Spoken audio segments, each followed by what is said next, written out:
시청자 여러분 안녕하십니까? KLN 뉴스입니다. 가뭄으로 인해 운문댐 저수율이 역대 최저 수준으로 떨어졌습니다. 이에 대구광역시는 지난 23일 고산 정수장에서 비상급수 대책회의를 열고 대책 마련에 나섰습니다. 이날 비상급수 대책회의에서는 대응 체계를 점검하고 봄철 급수 수요 증가 시 발생되는 문제점과 대응 방안 등이 논의됐습니다. 권시당 등은 회의가 끝난 뒤 금호강 비상공급시설 공사가 진행 중인 현장을 방문해 공사 추진 상황을 점검했습니다. 전주대가 지역 관광과 ICT를 융합한 사업들을 활발하게 펼치면서 높은 취업률을 보이고 있습니다. 매년 50여 명의 학생들이 참여해서 80%의 취업률을 보이고 있는데요. 장소라 기자입니다. 전주대가 리빙랩 기반 한문화 콘텐츠를 통해 우수 인력을 양성하고 더불어 80%의 높은 취업률을 보이고 있어 주목되고 있습니다. 리빙랩 기반 한문화 콘텐츠 인력 양성 사업은 전북도와 대학, 기업이 함께하는 산학 간 프로그램으로 지역 관광과 ICT를 융합하여 프로젝트를 수행하고 기업이 요구하는 인재를 육성하는 프로그램입니다. 리빙랩 기반 한문화 콘텐츠 사업단은 전주대학교와 전북도청 그리고 지역 내에 있는 기업과 연합하여 지역 내 우수 인재들을 양성하는 사업입니다. 그걸 통해서 전체적으로 학생들의 취업률이 80% 이상 상회되고 매년 50여 명의 학생들이 참여해 전북 지역 47개 IT 기업에서 현장 실습을 진행하고 있으며 이를 통해 취업으로 연계돼 80%의 취업률을 보이고 있습니다. 커플링 사업을 통해서 산업체와 나의 전공을 어떻게 연계시킬 수 있는지 알게 되었고, 이 사업을 통해 학생들은 치매 환자와 유아실종 알림 어플, 분실 방지 앱, 전주의 독특한 문화인 가맥 맛집을 활용한 전주 가맥 어플, 익산 미륵 사지 체험 VR 등의 다양한 시스템을 개발했습니다. 특히 이 사업단 소속 학생들은 중국 길림동아대학에서 열린 2017 국제대학생 게임 제작 대회에서 2등과 3등을 수상하는 성적을 내기도 했습니다. KLN 장소라입니다. 인천광역시는 2015년부터 지역 현안에 대한 각 분야별 현장 의견을 수렴하기 위해 시민행복정책자문단을 운영하고 있는데요. 지난 23일 부평 관광호텔에서 시민행복정책자문단 자문위원 등이 참석한 가운데 전체 회의를 개최했습니다. 이번 회의는 올해 시정 운영 방향에 대한 설명과 인천시에 바라는 점 등에 대한 토의가 진행됐습니다. 특히 지난해의 경우 사회분과는 인천 랜드마크 조성 사업과 시민안전체험관 건립 등에 대해 자문했습니다. 경제분과에서는 청년 일자리 창출 방안과 탈북노인 지원 프로그램 등에 대해 의견을 제시했습니다. 전주시가 자전거 도시를 선포한 이후 올해 자전거 타기 좋은 환경 조성에 주력하고 있는데요. 그런데 기린대로 자전거 전용 도로 개설 사업은 시민들의 공감을 끌어내지 못하고 있어 어려움을 겪고 있습니다. 김경모 기자입니다.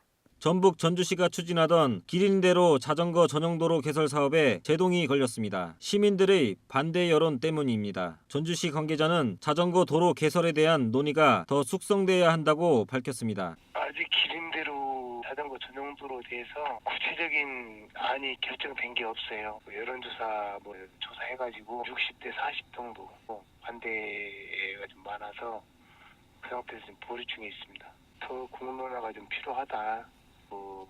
시민 여론을 더 수렴하고 자전거 다울마당에 거기서 논의를 더 해봐서 결정을 좀 해야 돼요. 전주시는 그동안 시민들의 공감을 끌어내는 데는 부족했다는 지적을 받아왔습니다. 특히 주말 차량 통행이 많이 몰리는 관광지인 한옥마을 진입로가 포함된 것을 고려하면 교통 혼잡뿐만 아니라 안전사고가 우려된다는 목소리가 높았습니다.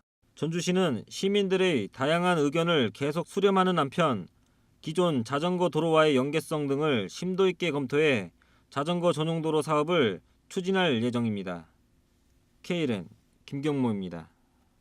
박원순 서울시장은 지난 23일 서울시 NPO 지원센터에서 영유아를 자녀로 둔 학부모 등 약 50여 명과 미팅을 가졌는데요.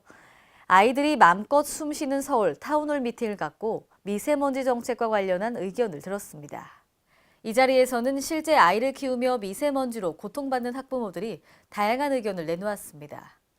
또 네이버 카페 미세먼지 대책을 촉구합니다. 회원도 참여해서 서울시가 공공형 실내 놀이터를 설치해야 한다는 의견을 제안했습니다. 아울러 차량 이부제 제도화를 위해 동네 캠페인을 진행 중인 에너지 자립 마을넷 주민은 캠페인의 취지와 진행 방식을 소개했습니다. 전북 고창군이 관광객 유치를 위해 타 지역과 차별화된 전략을 펼칩니다. 상하지구의 농어촌 테마공원 조성 사업과 농촌관광 거점마을 육성 사업 등을 추진합니다. 홍재희 기자입니다. 전북 고창군은 90%를 거점으로 지역의 자연문화 사회자원을 토대로 한 체험 공간을 마련해 농어촌 지역 활성화에 나섭니다. 이를 위해 고창군은 상하지구 농어촌 테마공원 조성 사업과 농촌관광 거점마을 육성 사업을 추진해 타 지역과 차별화된 전략으로 관광객 유입을 촉진한다는 계획입니다. 상하지구 농어촌 테마공원 조성은 총 사업비 370억 원을 들여 지난 2011년부터 올해까지 상하면 자룡리 산 1-2번지 일원에 휴식 레저 체험을 제공하는 테마공원을 조성하는 사업입니다. 지난해까지 공공시설인 도로주차장, 친환경 전시관 등과 민자시설인 상하키친, 햄공장, 농원식당 등이 완료됐고 올해 5월까지 빌리지 스파, 파머스 빌리지 등이 준공되면 상하지구 농어촌 테마공원 조성이 완료됩니다. 농가분들이 농산물을 제대로 재배해서 저희 쪽에 주시면 저희가 또 그걸로 가공품을 만들어서 이제 부가가치를 창출하는 게 이제 첫 번째 농가와의 상생 부분이 있고요. 두 번째로는 또 지역민을 많이 고용 창출을 통해서 또 이 지역의 일자리를 많이 만들고 또 일자리를 생성함으로 인해서 좀 이 지역 경제에 이제 도움이 되고자 하는 게 가장 큰 두 가지 목표라고 보시면 될 것 같습니다. 또 전북현 농촌관광 거점마을 육성 사업은 국비 15억 원을 포함 사업비 30억 원을 들여 올해 9월 준공을 목표로 상하면 자룡리 450-1번지 일원에 추진하는 사업입니다. 이 사업은 체험 기반 시설과 숙박 시설을 마련하고 체험 프로그램을 개발해 체류형 관광 체계를 구축하기 위한 것으로 자룡, 서당, 강설단 마을이 힘을 합쳐 추진합니다.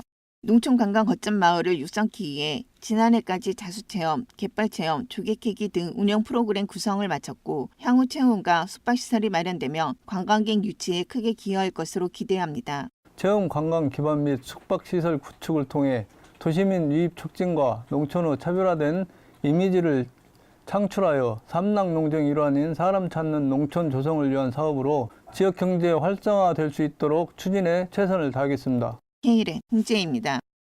충청북도는 지난 23일 13개 유관기관과 합동으로 청주 성안길 일원에서 일자리 안정자금 가두 홍보를 대대적으로 진행했습니다.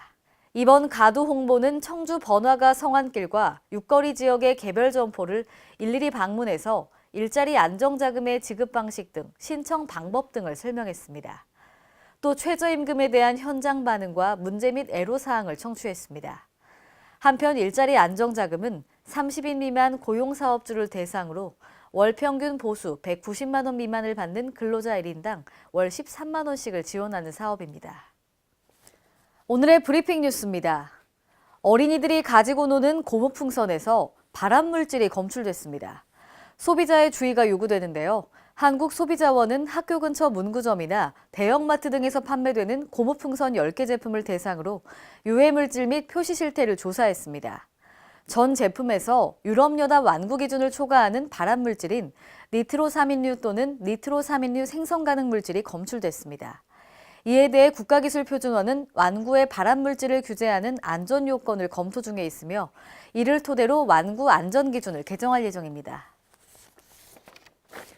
전라남도 여수시가 이웃 간의 자녀 돌봄과 양육을 서로 돕는 함께 나눔 가족 품앗이 참여 가구를 모집합니다.